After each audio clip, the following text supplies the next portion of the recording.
Hello dear students, मैं सौरभ चंद्र आप सभी का बहुत बहुत स्वागत करता हूं अपने YouTube channel maths by Nigam sir में। जैसे कि आप सब जानते हैं, आपको लीनियर अलजेब्रा पढ़ा रहा हूं इस समय और उसका नेक्स्ट वीडियो है extension theorem of vector space.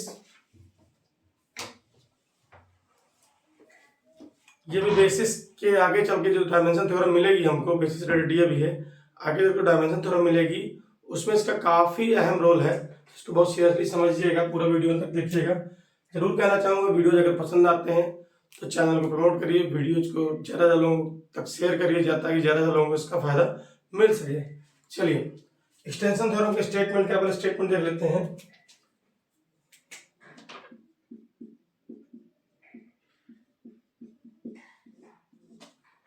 Statement है इसका, every linearly independent subset of finitely generated, इसका मतलब फाइनाइट डायमेंशन, बस इससे कुछ नहीं।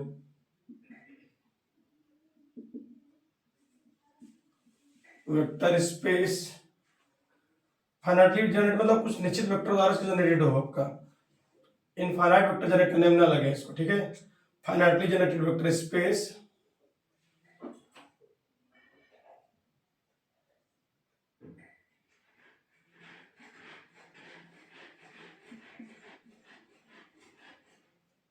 then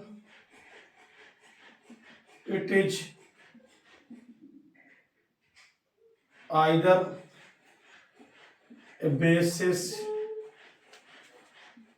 or can be extended to form a basis of given vector space. क्या लिखा है देखिए, बहुत से लोग बोलते हैं ये पार्ट, इस स्टेटमेंट ये भी होता है ये पार्ट ऑफ बेसिस, बेसिस का एक हिस्सा है। वहां दोनों बातें आ रही है, either basis are can be extended. Part होगा तभी उसको बढ़ा के उसके बराबर पहुंचाएंगे, तो पार्ट वाला पार्ट इसमें आता है। या तो खुद बेसिस होगा या तो उसको एक्सटेंड करके, यानी बढ़ा करके। एक्सटेंड मतलब बढ़ाकर उसको क्या बना सकते हैं, वेक्टर स्पेस की बेसिस बना सकते हैं, ठीक है। बहुत इंपॉर्टेंट थ्योरम है, इसका प्रूफ देखते हैं।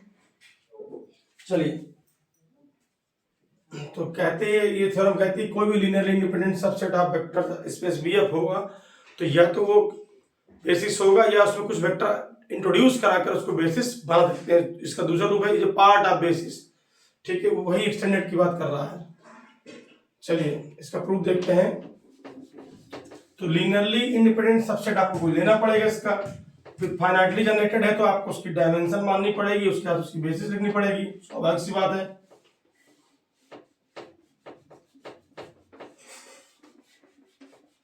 तो चलिए लेते हैं, उसका प्रूफ देखते हैं।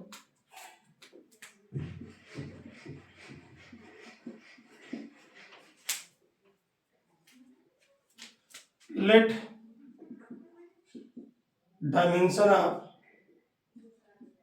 वी एफ बराबर एन ले रहे हैं, hence consider the basis of V F given as, इसको एस लिख दे रहा हूं नाम, अल्फा 1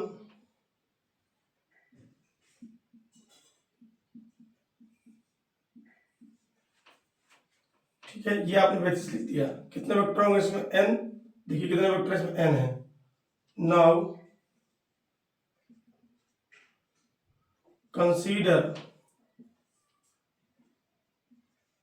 नॉन एम्प्टी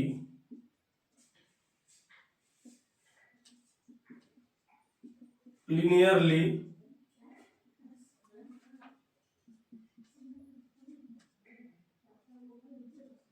independent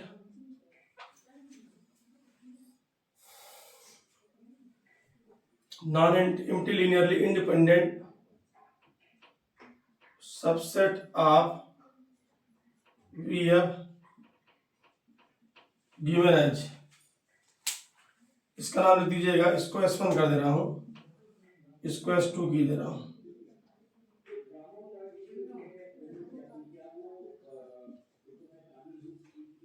ये अल्फाज डाल दिए, इसमें कितने वेक्टर हैं देखिए, ध्यान दीजिएगा, इसकी बेसिस मैंने डायमेंशन n लिखी है, कितने वेक्टर डाले देखिए, m वेक्टर डाले यहाँ पर मैंने। कितने एलिमेंट है इसमें, m एलिमेंट है, ध्यान दीजिएगा। S2 के अंदर कितने एलिमेंट है, m एलिमेंट है। हमको दिखाना या तो ये बेसिस होगा या तो ये पार्ट ऑफ बेसिस होगा, अर्थात पार्ट ऑफ बेसिस मतलब क्या है, पार्ट ऑफ बेसिस मतलब इसको बढ़ाकर इसकी बेसिस बना सकते हैं, ठीक है। अर्थात बताऊंगा कितने वेक्टर डालने पड़ते हैं ताकि बेसिस बन जाए, ठीक है। चलिए शुरुआत करते हैं।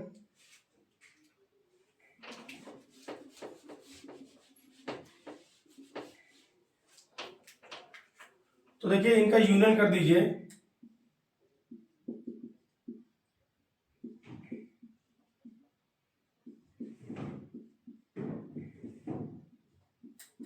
इसको S3 नाम दे लीजिए।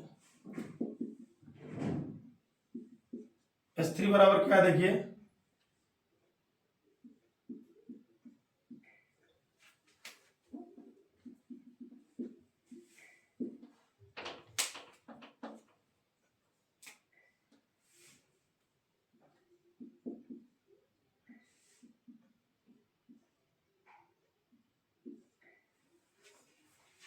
ये लीजिए, जान के अलग अलग कलर्स दिखाया है,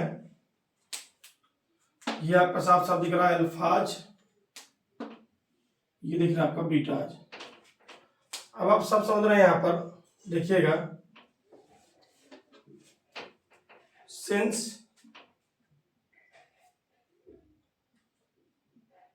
alpha i belongs to S2, hence alpha i belong किसको करेगा, ऑब्वियसली VF को भी करेगा।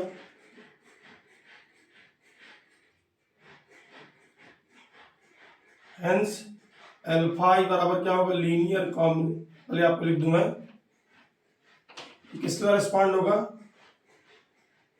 S1 के वेक्टर्स द्वारा रिस्पॉन्ड होगा आपका S1 द्वारा, that is linear combination of किसका, ऑब्वियसली बीटाज। किसका लीनियर कॉम्बिनेशन होगा, बीटाज का, यानी कि हर अल्फा क्या होगा, लीनियर कॉम्बिनेशन ऑफ बीटाज होगा, ठीक है। तो ये बताइए,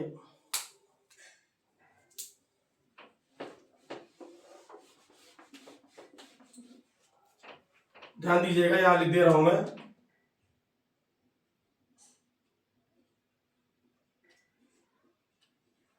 ये बेसिस है, भूलिएगा मत, और ये क्या है, लीनियरली इंडिपेंडेंट वेक्टर्स का सेट है जो कि सबसेट है आप VF का, ठीक है। सुनिएगा,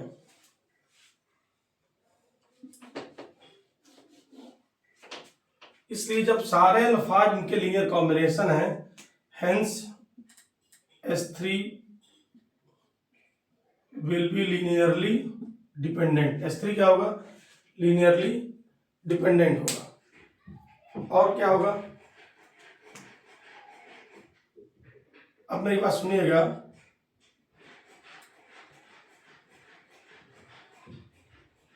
linear combination of alphas, linear combination of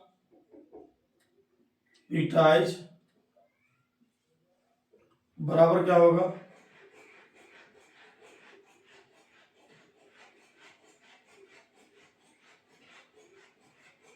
ये भी तो सारे बीटा का मान अल्फा के रूप में, तो क्या नजर आएगा, ये अलग बात है, ये कोई लीनियर दूसरा कॉम्बिनेशन होगा, ये दूसरा लीनियर होगा, लेकिन होंगे तो अल्फाज इसमें, तो क्या आएगा, लीनियर कॉम्बिनेशन ऑफ अल्फाज, ऐसा लिख दिया करिए।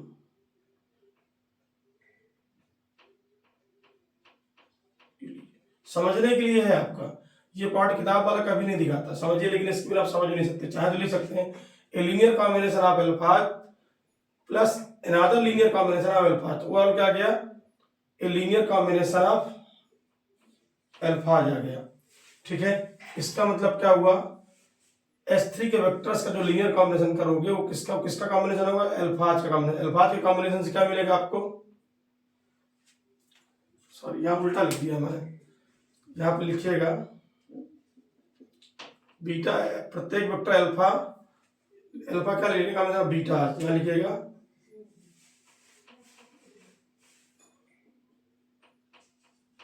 अब सही है। ये किसका लीनियर कॉम्बिनेशन मिल गया आपको, बीटा का। तो ये बताइए बीटा के कॉम्बिनेशन से किसका वेक्टर आता है, ऑब्वियसली किसकी बेसिस है, v की, तो v का वेक्टर आएगा। तो LS3 बराबर v हुआ कि नहीं हुआ, बिल्कुल आंसर LS3 बराबर क्या है, v है। हेंस LS3 बराबर v, ये लीजिए, ये पहला पढ़ा हुआ थ्योरम का। LS3 क्या LD है, लेकिन क्या करता है, v को स्पान करता है, इसलिए बेसिस तो कभी नहीं हो सकता। स्पान करने से मैं पहले बोलता, स्पान करने का मतलब बेसिस नहीं होता, एला इसका मस्ट पार्ट है। ठीक है, चलिए अब आगे बात करते हैं। अब इससे कुछ वेक्टर हटाते हैं। मैंने कहा था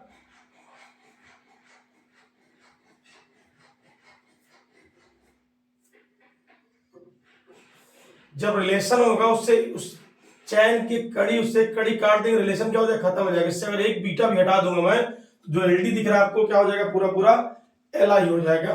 हो सकता है, कोई जरूरी नहीं है, यहाँ पर ध्यान दीजिएगा। एलडी के सेट से अब यहाँ पे कोई गारंटी नहीं, ध्यान दीजिएगा। ठीक है, लेकिन एलडी देखिएगा यहाँ पर दो संभावना यहाँ बनेंगी अब आपकी, फिर समझ लीजिए। मैंने यह वेक्टर्स लिखा यहाँ पर, आपने एलडी कह दिया। अब एक एक करके हमको क्या करना है, बीटा हटाना है, जहां पर भी वो आपका एलआई आ जाएगा वो काम हो जाएगा हमारा। सुनिए बात को,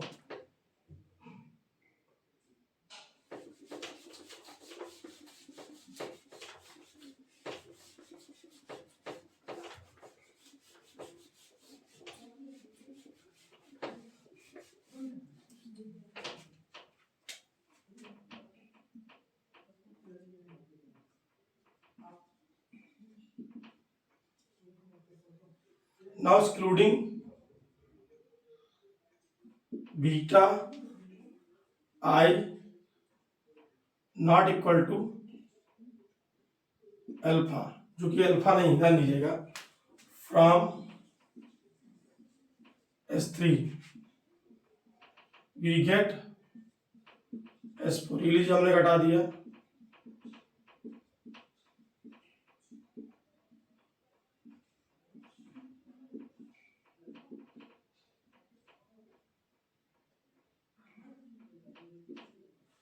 अभी भी वही चीज है, linear combination of alpha plus linear combination of beta लिखेंगे तो फिर इसका मैंने linear combination of beta plus linear combination of beta मिलेगा। जो बीटा आई आपको मिसिंग दिख रहा है वो यहां से मिल जाएगा, तो फिर लीनियर कॉम्बिनेशन ऑफ बीटा मिलेगा, तो क्या हो जाएगा, स्टिल LS4 बराबर क्या होगा, V इफ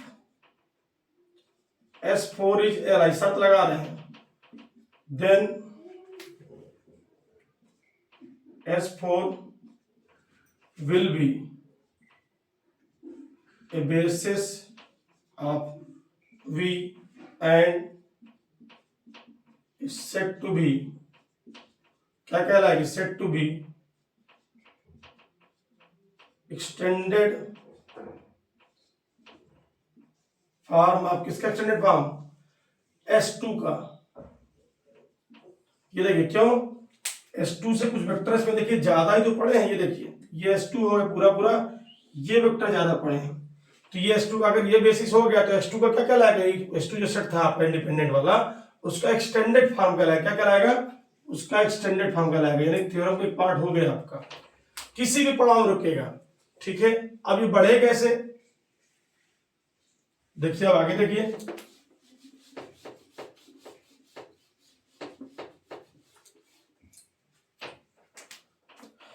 आगे देखिए, if S4 is LD then again exclude beta, ठीक है, फ्रॉम S3 वी गेट क्या मिलेगा आपको S5 अल्फा 1 से लेकर के बीटा जे लिख दूं, जो कि अल्फा ही नहीं, ध्यान दीजिएगा।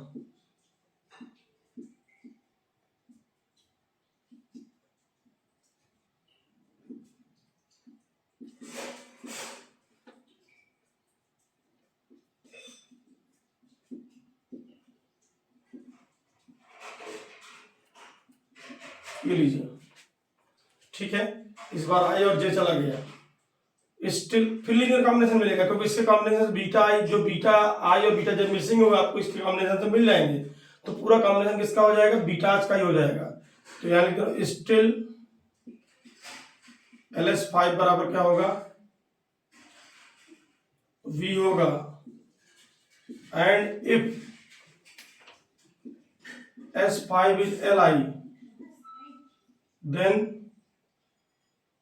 S5 will be a basis and will be extended form of S2। ये देखिए अभी एक्सटेंडेड फॉर्म क्या लाएगा S2 का, क्योंकि S2 के अतिरिक्त वेक्टर ही तो पढ़े हैं ये वाले, ये भी एक्सटेंडेड फॉर्म है। आप कहते हैं इस तरह चलता रहेगा, फिर आप कहेंगे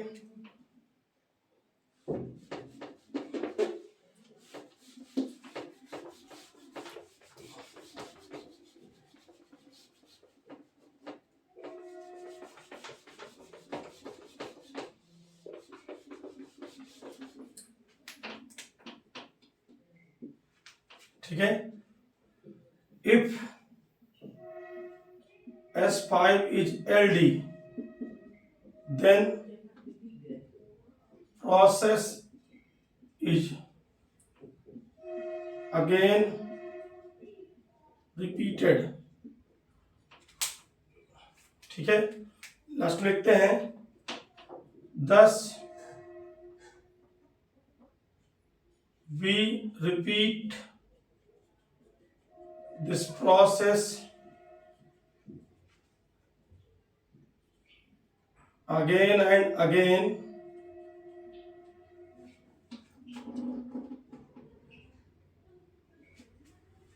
कब तक, again and again until we get linearly independent system, ठीक है। क्या होगा अगर आप बीच में कहीं नहीं रुके तो क्या होगा,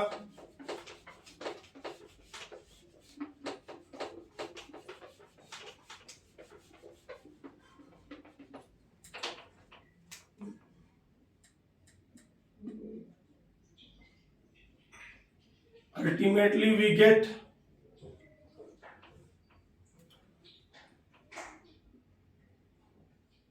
alpha 1 to alpha m if we are not stopped by getting Li set meanwhile।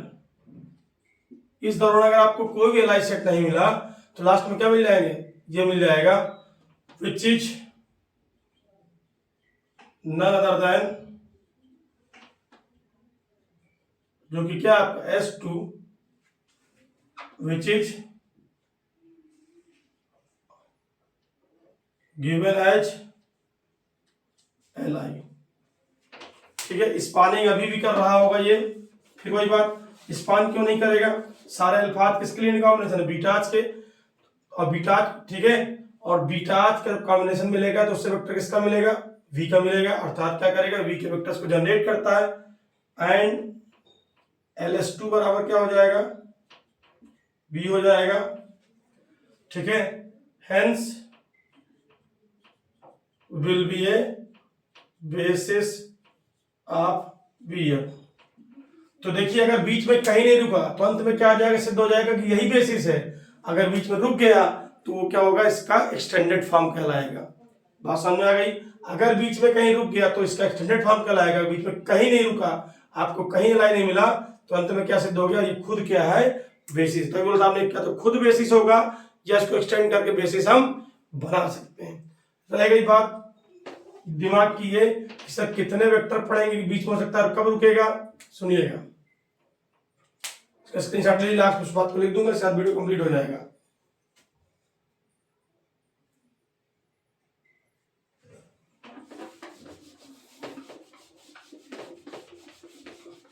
Last में देख लीजिए,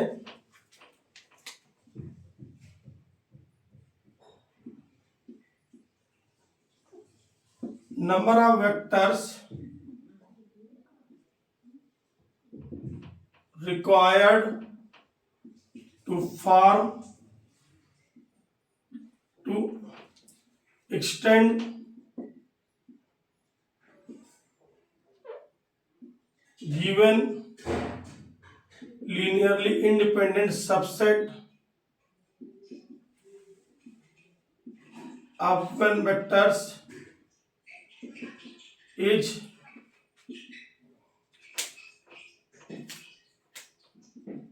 n माइनस m। n क्या है,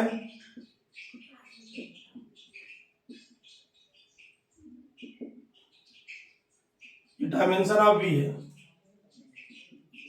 ठीक है।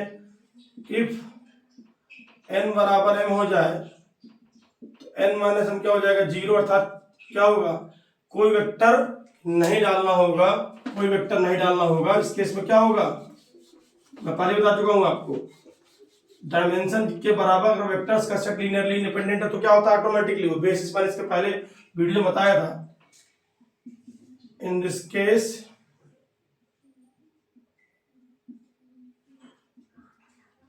ऑटोमेटिकली